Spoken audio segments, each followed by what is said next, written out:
May mga gusto lang po akong i-clarify doon sa mga interviews at mga sagot ng nanay ko po sa mga interviews niya po. Unang-una po yung 70K na incentives po na sinasabi niya from World Championships 2021 po. Unang-una po 2022 po yun. At hindi lang po 70K yung na-receive ko po doon. Alam ko 6 digits po yun. Dahil dalawa po yung nakuha kong medalya. After nun, mga bandang December, umuwi ako sa Pilipinas. Nakikita kami ng mama ko. At hindi niya sa akin sinasabi na na-receive niya na pala yung incentives ko from World Championships. Hindi ko pa po malalaman na na-receive niya na po yung incentives ko kung hindi ko pa po hinanap. Never ko na po na-receive yung incentives ko po na yon. At never ko na rin naman po na hiningi yun sa kanila. Binigay ko na at wala na po yun sa akin. Ang sa akin lang naman, gusto ko malaman kung saan napunta yung incentives ko po na yun. Yung principle po kasi dito wala po sa liit o laki ng amount po na incentives po na ginalaw niya. Kundi po sa pagtago at paggalaw niya nang wala ko pong consent, yung pinapoint ko po sa kanya. At yung about sa red flag daw po si Chloe na sinabi ng mama ko, hinusgahan niya po agad si Chloe sa pananamit at sa pag-akto po niya. Magkaiba po ng kinalakihan. Unang-una, lumaki si Chloe sa Australia at ayun yung nakagisnay niyang culture. At ibang-iba po talaga sa Pilipinas kung paano tayo gumalaw, magsalita o manamit po. At yung about po sa yung mauubos po yung anak ko, nasabi po ng mama ko. Unang-una po si Chloe po may sarili po siyang income. Lahat po ng nakikita niyong gamit o yung pag-travel niya kung saan-saan po. Galing po yun sa pinagpaguran niya po. At bakit naman po ako mauubos? Gaya nga po ng sinabi ko, si Chloe po may sarili po siyang income. And lahat po ng bank account ko po nasa mama ko po. At may mga instances po talaga na si Chloe po yung sumasagot sa akin that time po. Bukod sa incentives po, nasa kanya din kasi yung bank account ko sa monthly allowances sa pag-gymnastics ko. And nung nakuha ko na yung bank account ko po na yun, doon ko po nalaman na inuubos niya po yung laman nun. And nasa akin po yung mga bank statement ng withdrawal po na ginagawa niya po. Sabi niya po nagsimula daw yung hindi namin pagkakaintindihan dahil kay Chloe daw po. Opo, totoo po yun.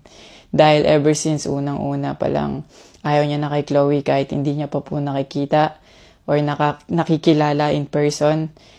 And mas nagkalabuan po kami nung naglagay po ako ng boundaries sa relationship ko. Kasi pinaglaban ko po si Chloe dahil gusto ko po siya. Yung about sa training camp na kinikwento niya na si Chloe dapat wala na daw doon, sabi ng former coach ko pagdating nung dalawang magte-training camp doon. Usually, kapag magte-training camp kami, palaging naka-hotel. And miscommunicated yon na doon pala sila sa akin na mag-i-stay. Hindi rin totoo na pagpunta nila doon, nung dalawang bata, dapat wala na si Chloe kasi sabay-sabay silang pumunta doon. Actually, nagulat pa yung former coach ko kasi nandun si Chloe. Minelcome naman namin sila talaga. Nag-prepare kami para sa kanila. So, hindi ko alam kung bakit ganun yung mga sinasabi niya. At yung sinasabi niya po na yung dalawang bata po dahil si Chloe yan doon, yung nakabalandra daw yung puwet po. Bilang nakakatandang kapatid po, bilang boyfriend ni Chloe po, at bilang ate at kuya po, kami po aalagaan po namin sila. Hindi namin po gagawin yung mga iniisip niya na ganon ang dumi niya mag-isip at hindi appropriate yon para sa akin at disrespectful yon actually sa akin and kay Chloe po. And yung sinasabi niya na so dapat wala daw pong outsider or guest po doon sa apartment ko po.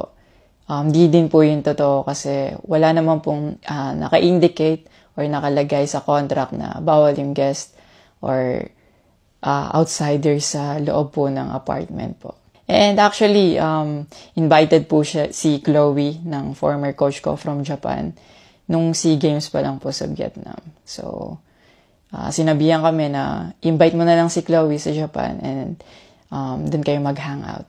Sabi niya pa na feeling niya daw, nilalayo ako ni Chloe sa kanila. Unang-una po yun, months before nun, kasi uuwi ako parang 3 days yun.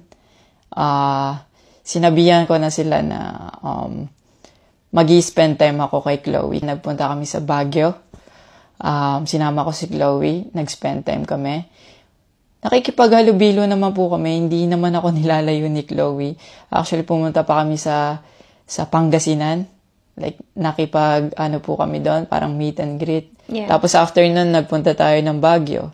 And then, ikaw pa nga nag-aya na yung sa bike. Nag-bike Because we didn't tayo. know what to do Yeah.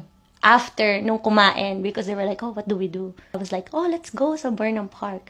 Yeah. So that we can take the little kids to go biking. Yeah. So I'll just attach a screenshot of me saying sorry at that time if they felt left out when we were all hanging out sa Baguio. So you guys can just pause and read. Actually, nagkita po yung mama ko and yung family ni Chloe twice po. And then, yun, nag-usap po sila. And the last resort, my family made a group chat Yeah. na kasama everybody involved because my family wanted to address kung ano yung issues ni mom mo towards me. Yeah, kasi marami na siyang pinapost. Yeah, madami na siyang pinapost. And even though my family knew na madami na siyang pinapost, my family still welcomed them, treated them with respect, and with no judgment na pinaringgan nila yung side ng mom mo, what she had to say about me and our relationship. And then, after the group chat, she left, your mom left, and wala siyang narinig anything from my family. May recent interview po kayo na kinakongratulate niyo po ako. Kung genuine po talaga kayo, maraming salamat po. Ina-acknowledge ko po yung pagka-congratulate niyo sa akin. Pero nagpa-flashback pa rin po talaga yung masasakit yung sinabi sa akin at yung mga hindi nyo pag-wish well sa akin. Like, tumatatak po yan sa akin talaga. Ang message ko po sa inyo na mag-heal kayo, mag-move on, at napatawad ko na kayo long time ago po. Pinagpipray ko na maging safe kayo palagi at nasa maayos kayong kalagayan dyan lahat. Tigilan na po natin to at i-celebrate na lang po natin yung mga ginawa po ng paghihirap, pagsasakripisyo ng bawat atletang Pilipino dito sa Olympics.